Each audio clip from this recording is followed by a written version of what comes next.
নমস্কার, মহাযোগী জ্যোতিষ চ্যানেলে আপনাদের সকলকে স্বাগত জানাই। আমি শ্রী স্নেহাশিস মুখার্জি। আপনারা দেখছেন, লাইক, শেয়ার, সাবস্ক্রাইব করছেন। আপনাদের অসংখ্য ধন্যবাদ। যারা এখনও করেনি তাদের কাছে অনুরোধ, সাবস্ক্রাইব করুন যাতে পরবর্তী সমস্ত ভিডিওর নোটিফিকেশন আপনারা আগেই পেয়ে যান। কিছু কিছু সময় কিছু কিছু কথার কোনো রিয়্যাক্ট করতে নেই, কারণ রিয়্যাক্ট করলে কি হবে, সঙ্গে সঙ্গে কিন্তু যে আপনার কথার বা কোনো কিছু বক্তব্যের নেগেটিভ কিছু বলেছে, কমেন্ট করেছে, তাহলে তার কিন্তু আরও এইটা তার বিশেষ করে জয় হয়ে যাবে, তো জিতে যাবে।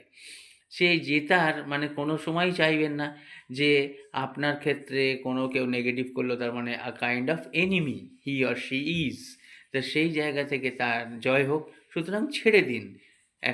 একটা সময় জানবেন, যখনই সুনাম হয় তখনই আড়ালে এইসব নেগেটিভ বদনাম চলে আসে। 13ই জানুয়ারি থেকে মকর, তুলা, মীন এবং কুম্ভ এরকমই পরিস্থিতি হবে। Like, share,